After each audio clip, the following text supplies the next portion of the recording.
लव्य व्यवस्था अध्याय 4। लव्य व्यवस्था अध्याय 4। फिर यहोवा ने मूसा से कहा कि इस्राएलियों से यह कह कि यदि कोई मनुष्य उन कामों में से जिनको यहोवा ने मना किया है किसी काम को भूल से करके पापी हो जाए, और यदि अभिषिक्त याजक ऐसा पाप करे जिससे प्रजा दोषी ठहरे, तो अपने पाप के कारण वह एक निर्दोष बछड़ा यहोवा को पाप बलि करके चढ़ाए, और उस बछड़े को मिलाप वाले तंबू के द्वार पर यहोवा के आगे ले जाकर उसके सिर पर हाथ रखे, और उस बछड़े को यहोवा के सामने बलि करे। और अभिषिक्त याजक बछड़े के लहू में से कुछ लेकर मिलाप वाले तंबू में ले जाए, और याजक अपनी उंगली लहू में डुबोकर और उसमें से कुछ लेकर पवित्र स्थान के बीच वाले पर्दे के आगे यहोवा के सामने 7 बार छिड़के। और याजक उस लहू में से कुछ और लेकर सुगंधित धूप की वेदी के सींगों पर जो मिलाप वाले तंबू में है यहोवा के सामने लगाए।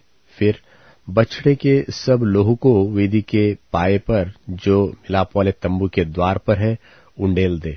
फिर वह पाप बलि के बछड़े की सब चर्बी को उससे अलग करे, अर्थात जिस चर्बी से अतड़ियां ढपी रहती है और जिस चर्बी उनमें लिपटी रहती है, और दोनों गुर्दे और उनके ऊपर की चर्बी जो कमर के पास रहती है, और गुर्दों समेत कलेजे के ऊपर की झिल्ली, इन सबों को वह ऐसे अलग करे जैसे मेल बलि वाले चढ़ावे के बछड़े से अलग किए जाते हैं।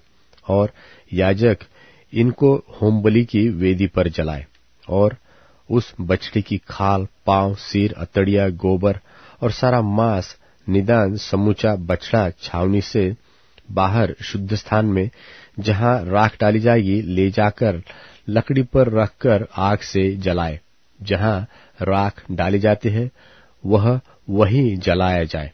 और यदि इस्राएल की सारी मंडली अज्ञानता के कारण पाप करे और वह बात मंडली की आंखों से छिपी हो, और वे यहोवा की किसी आज्ञा के विरुद्ध कुछ करके दोषी ठहरते हो, तो जब उनका किया हुआ पाप प्रकट हो जाए तब मंडली एक बछड़े को पाप बलि करके चढ़ाए।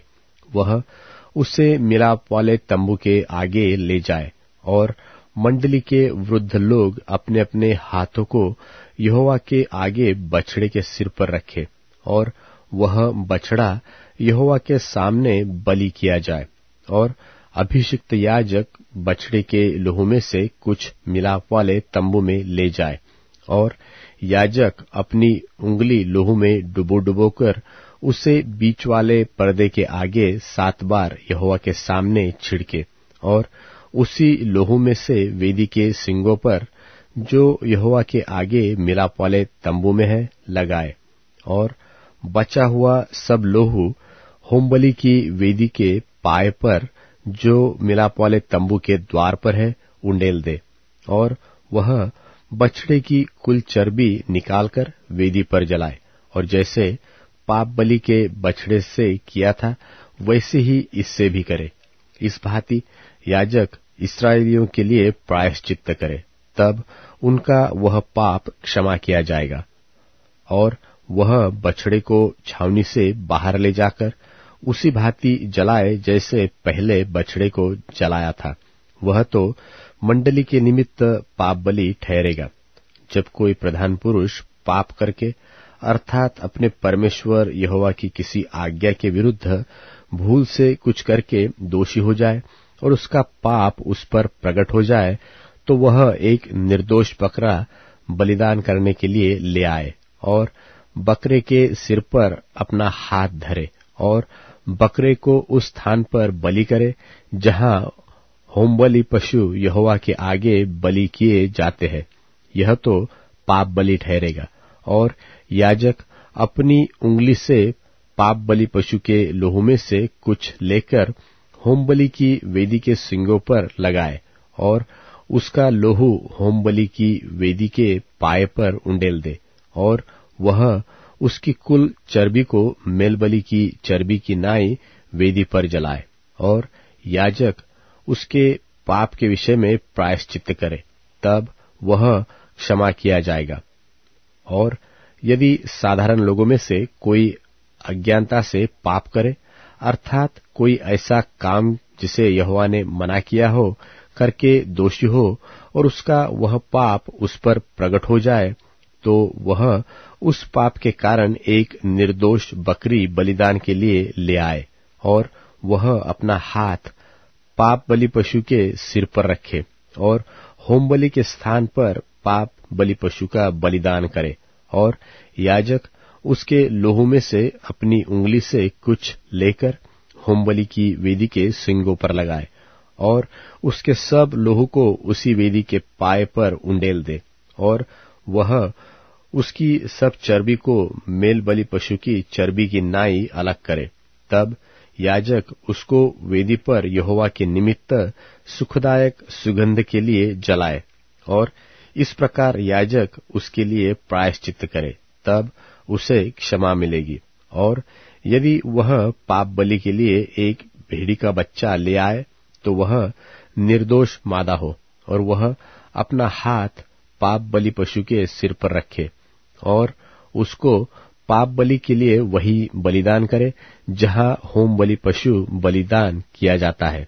और आज याजक अपनी उंगली से पाप बलि के लोहू में से कुछ लेकर होम बलि की वेदी के सिंगों पर लगाए, और उसके सब लोहू को वेदी के पाए पर उंडेल दे, और वह उसकी सब चर्बी को मेल बलि वाले भेड़ के बच्चे की चर्बी की नाई अलग करे, और याजक उसे वेदी पर यहोवा के हवनों के ऊपर जलाए, और इस प्रकार याजक उसके पाप के लिए प्रायश्चित्त करे, और वह क्षमा किया जाएगा। लव्य व्यवस्था अध्याय 5। लव्य व्यवस्था अध्याय 5। दोष बलि की विधि। और यदि कोई साक्षी होकर ऐसा पाप करे कि शपथ खिलाकर पूछने पर भी क्या तूने यह सुना अथवा जानता है, और वह बात प्रकट न करे, तो उसको अपने अधर्म का भार उठाना पड़ेगा। और यदि कोई किसी अशुद्ध वस्तु को अज्ञानता से छू ले, तो चाहे वह अशुद्ध बनेल पशु की, चाहे अशुद्ध घरेलू पशु की, चाहे अशुद्ध रेंगने वाले जीव जंतु की लोथ हो, तो वह अशुद्ध होकर दोषी ठहरेगा। और यदि कोई मनुष्य किसी अशुद्ध वस्तु को अज्ञानता से छू ले, चाहे वह अशुद्ध वस्तु किसी भी प्रकार की क्यों न हो जिससे लोग अशुद्ध हो जाते हैं, तो जब वह उस बात को जान लेगा तब वह दोषी ठहरेगा। और यदि कोई बुरा व भला करने को बिना सोचे समझे शपथ खाए, चाहे किसी प्रकार की बात वह बिना सोचे विचार शपथ खाकर कहे, तो ऐसी बात में वह दोषी उस समय ठहरेगा जब उसे मालूम हो जाएगा। और जब वह इन बातों में से किसी बात में दोषी हो, तब जिस विषय में उसने पाप किया हो वह उसको मान ले, और वह यहोवा के सामने अपना दोष बलि ले आए, अर्थात उस पाप के कारण वह एक भेड़ व बकरी पाप बलि करने के लिए ले आए। तब याजक उस पाप के विषय उसके लिए प्रायश्चित्त करे। और यदि उसे भेड़ व बकरी देने की सामर्थ्य न हो, तो अपने पाप के कारण 2 पंडुकी व कबूतरी के 2 बच्चे दोष बलि चढ़ाने के लिए यहोवा के पास ले आए। उनमें से एक तो पाप बलि के लिए और दूसरा होम बलि के लिए, और वह उनको याजक के पास ले आए।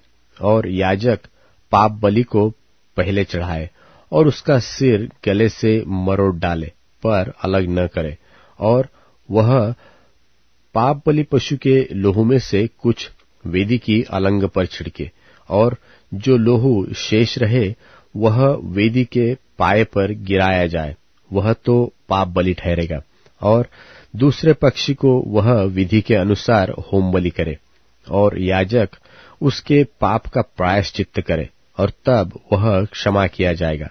और यदि वह 2 पंडुकी व कबूतरी के 2 बच्चे भी न दे सके, तो वह अपने पाप के कारण अपना चढ़ावा एपा का 10वां भाग मैदा पाप बलि करने के लिए ले आए।